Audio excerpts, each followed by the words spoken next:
ओम नमः सिद्धेभ्यः। प्राकृत अनुरागी सभी महानुभावों को मेरा डॉक्टर पुलक गोयल का यथा योग्य अभिवादन। सादर जय जिनेन्द्र।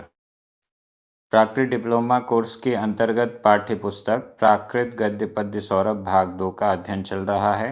पहला पाठ पूर्ण हो चुका था। आज से पाठ क्रमांक 2 प्रारंभ हो रहा है, जिसका नाम है गौड़ वहो। गौड़ वहो महाकवि वाक्पति राज के द्वारा रचित है और यह एक प्रकार का नाटक है जो कि जिसमें गौड़ नाम के या वंश के राजा का वध कैसे हुआ इसका वर्णन है। साथ में बहुत अच्छी अच्छी लोक को रंजित करने वाली इसमें गाथाएं हैं, अच्छे अच्छे सुभाषित हैं। यहाँ पर इस पाठ क्रमांक 2 में कुल 22 गाथाएं चयनित की गई हैं। ये सभी 22 गाथाएं बड़ी अच्छी हैं, सरल हैं। लोक में क्या चल रहा था, व्यवहार में क्या चल रहा था, ये सब हमें देखने समझने को मिलेगा। सुभाषित भी बहुत अच्छे अच्छे मिलेंगे। आज हम 2 गाथाओं का अध्ययन करेंगे, गाथा क्रमांक 1 और 2। ये दोनों गाथाएं गौड़ वहो में क्रमशः 62 और 63 नंबर पर हैं।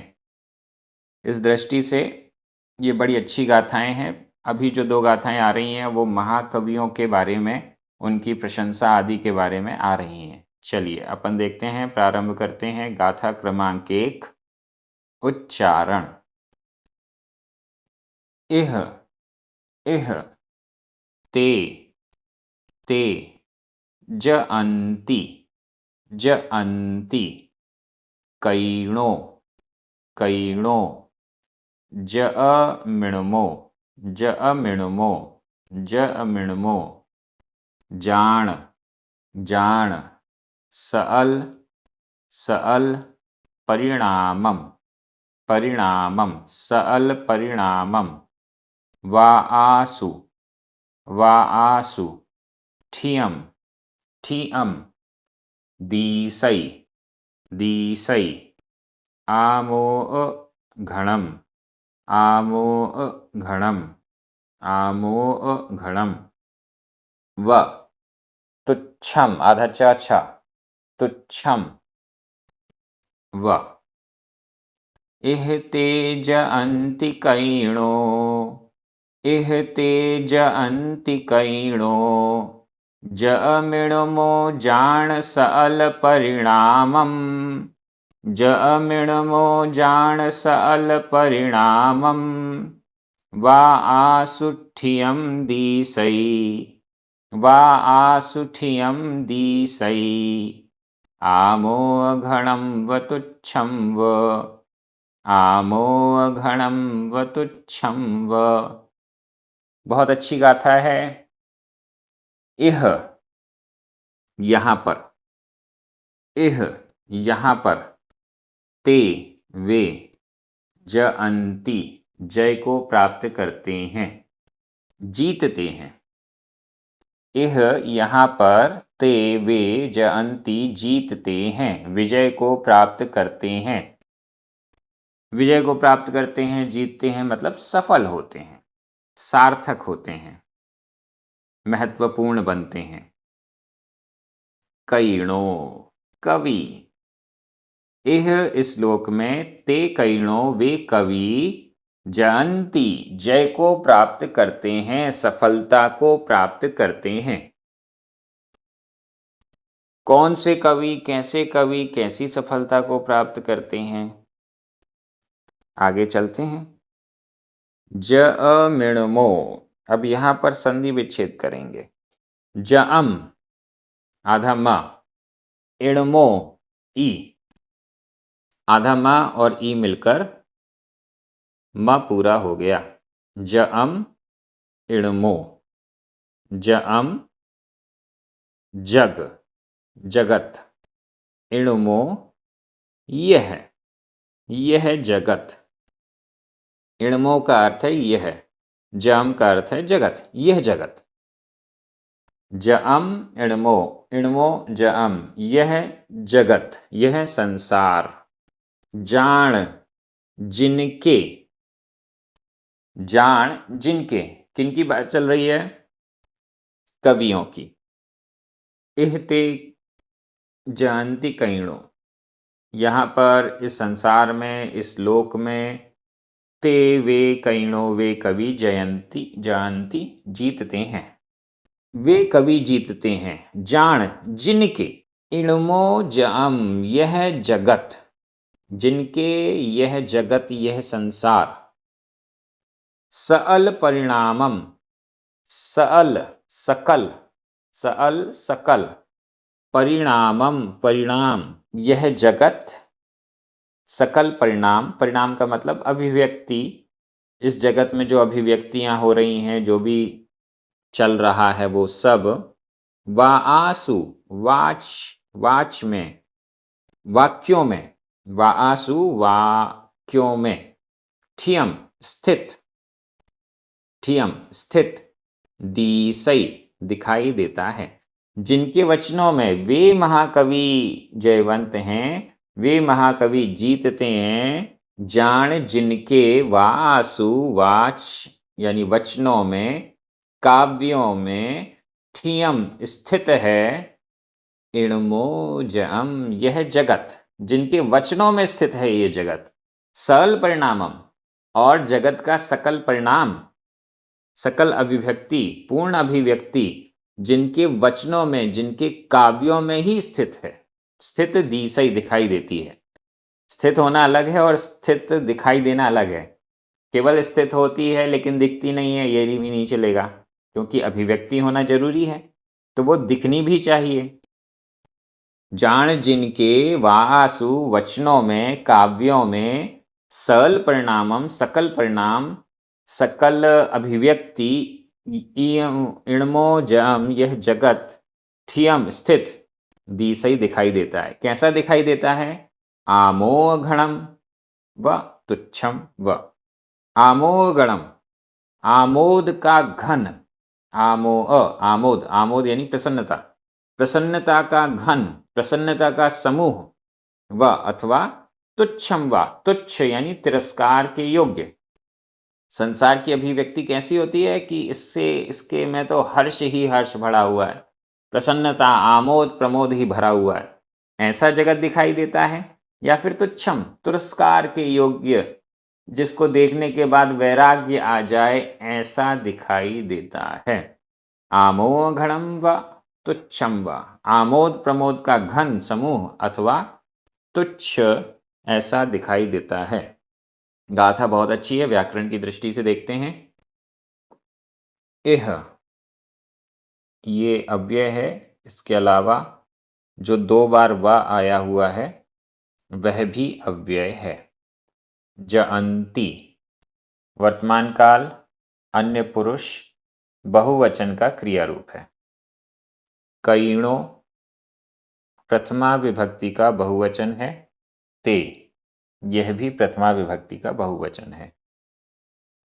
जअम इणमो सकल परिणामम, ठियम आमोघणम तुच्छम, ये सभी प्रथमा विभक्ति के एक वचन हैं। ठियम यह भूतकालिक कृदंत का प्रयोग है। जाण यह षष्ठी विभक्ति का बहुवचन है। वाआसु सप्तमी विभक्ति का बहुवचन है। दिसई वर्तमान काल, अन्य पुरुष, एक वचन का क्रिया रूप है, अनियमित है, ये प्रयोग कर्मवाच्य में है। लीजिए यहाँ पर हमारी व्याकरण पूरी हो गई। मैं एक बार हिंदी ऐड कर रहा हूं, आपकी नजर प्राकृत शब्दों पर जानी चाहिए। इस लोक में वे कवि जीतते हैं, सफल होते हैं, जिनके वचनों में, काव्यों में यह जगत, सकल परिणाम अभिव्यक्ति, स्थित दिखती है, आमोद का समूह और या तिरस्कार के योग्य यह जगत, इसको लास्ट में ले लें, दिसई दिखता है। अब हम अगली गाथा में चलते हैं। वे कवि जयवंत हैं जिनकी अभिव्यक्ति उनके काव्यों में नजर आती है। अभिव्यक्ति भी कैसी? पूरी अभिव्यक्ति, पूरे इस जगत की अभिव्यक्ति, चाहे वह जगत की अभिव्यक्ति हर्षमय हो, प्रसन्नता प्रदान करने वाली हो, या तिरस्कार योग्य हो, वैराग्य को प्रदान करने वाली हो। मतलब दो प्रकार के कवि माने जाएंगे, जो इस जगत को सुखमय बता रहे हैं, प्रमोद हर्ष का समूह बता रहे हैं, और दूसरे वो हैं जो इस जगत को तिरस्कार के योग्य बता रहे हैं, वैराग्य का जनक बता रहे हैं। ये दोनों प्रकार के कवि प्रशंसनीय हैं। धार्मिक दृष्टि से देखते हैं तो संसार छोड़ने योग्य है, वे जो इस संसार को छोड़ने योग्य बता रहे हैं, सिद्ध कर रहे हैं, अभिव्यक्त कर रहे हैं, वे भी महाकवि हैं, और जो इसको प्रसन्नता प्रदान करने वाला बता रहे हैं, वे भी महाकवि हैं। बहुत अच्छी ये गाथा थी। अगली गाथा में चलते हैं। गाथा क्रमांक 2, उच्चारण। णी अ आ ए चिय। ये थोड़ा सा आपको कठिन लग रहा होगा देखने में भी। णी अ आ ए चिय एक्चुअली क्या है? चिय ये इसमें जुड़ गया है, आधा च पूरा च से स्टार्ट हो रहा है। आधे अक्षर से कोई प्राकृत का वर्ड स्टार्ट होता नहीं है, इसलिए उसको जोड़ दिया गया है। यहाँ स्टार्ट हो रहा है, ऐसे ही नीचे भी पसंद सम चिय स्टार्ट तो हो रहा है आधे अक्षर से, लेकिन उसको उच्चारण में नहीं लाया जा सकता, इसलिए पहले वाले पद के साथ जोड़ दिया है जिससे कि उच्चारण में आ सके। इसको हम अलग अलग भी रख सकते हैं। णी अ आ ए चिय, ऐसे इसका उच्चारण करेंगे। नी अ आ ए चिय।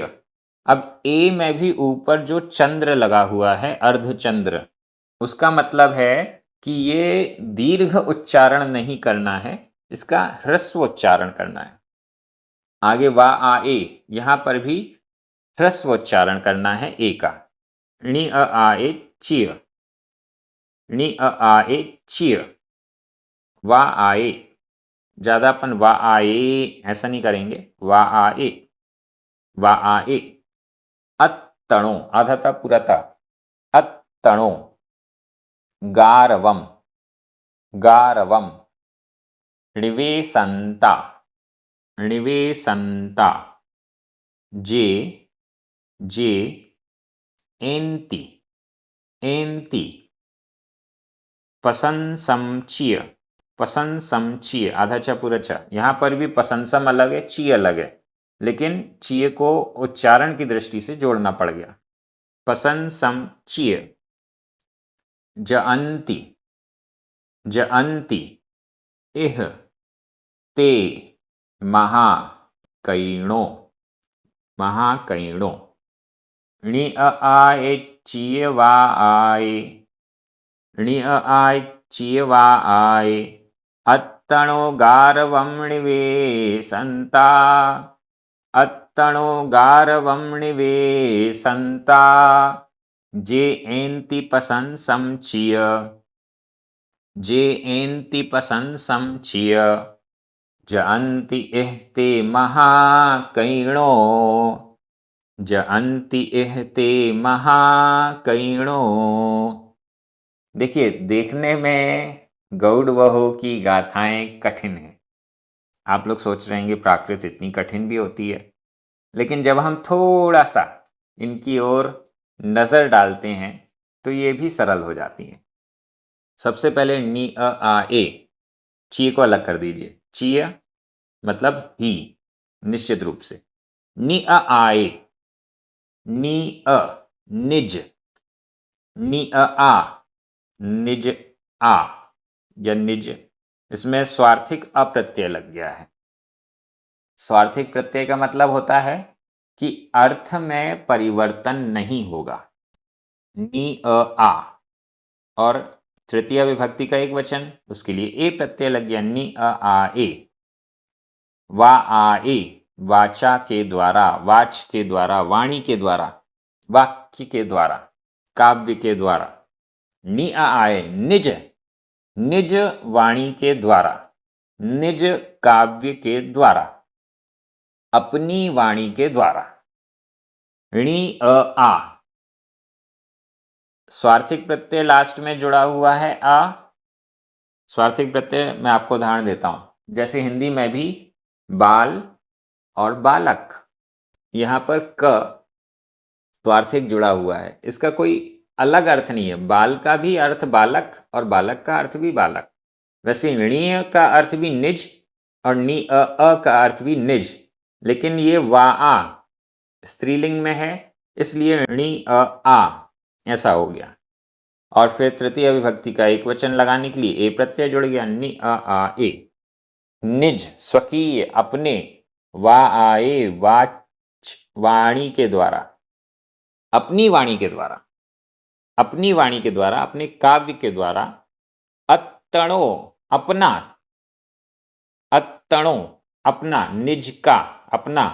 गारवम गारव गौरव, निवेशनता निवेश करते हुए, स्थापित करते हुए।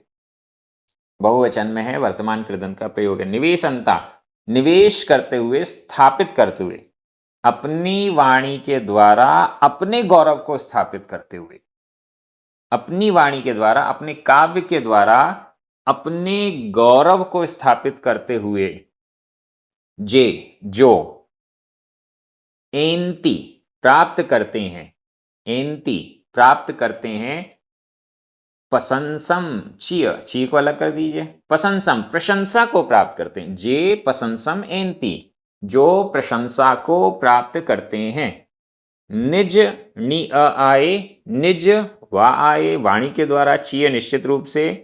अत्तणो अपना, स्वयं का, निज का, गारवम गौरव, निवेशनता स्थापित करते हुए। जे जो प्रशंसम प्रशंसा को, एंती प्राप्त करते हैं।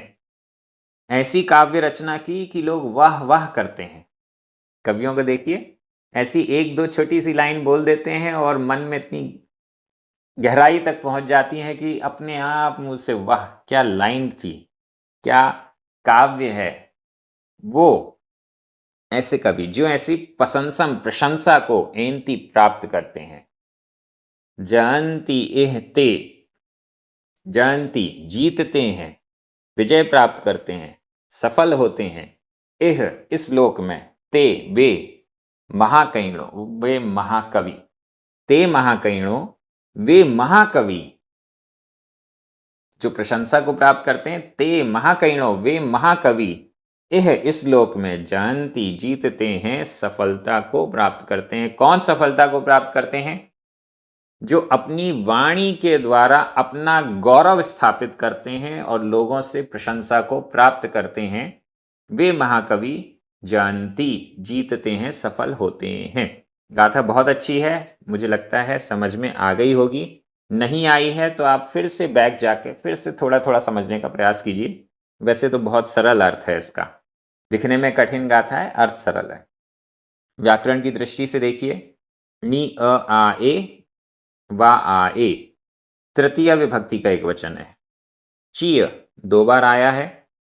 इह ये अव्यय है। अत्तणो षष्ठी विभक्ति का एक वचन है।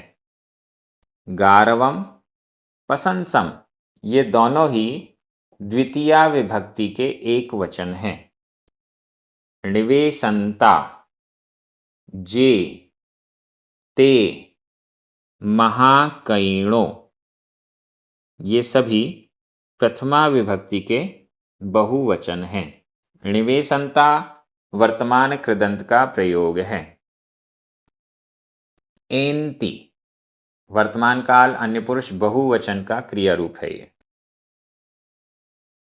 जयंती यह भी वर्तमान काल अन्य पुरुष बहुवचन का क्रिया रूप है। एंती जयंती दोनों ही।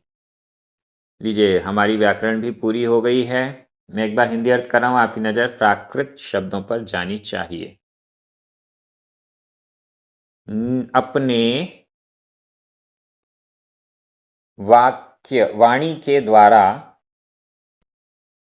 स्वयं का गौरव स्थापित करते हुए, गौरव को स्थापित करते हुए जो प्रशंसा को निश्चित रूप से प्राप्त करते हैं, वे महाकवि इस लोक में जीतते हैं, सफल होते हैं। हम सभी भी प्राकृत की इन गाथाओं को पढ़ने समझने में, प्राकृत भाषा के ग्रंथों को पढ़ने समझने में सफल हों, प्रशंसा को प्राप्त करें, ऐसी भावना है। ये कोर्स इसी प्रकार से आगे बढ़ेगा। बहुत अच्छी अच्छी जो आज तक हमने नहीं पढ़ा है, जो आज तक हमने नहीं सुना है, वो सब हमको यहाँ पर प्राकृत भाषा के ग्रंथों का स्वाध्याय करने पर मिल रहा है, प्राकृत कोर्स करने पर मिल रहा है। सभी बहुत आनंदित हैं। सभी को जय जिनेंद्र।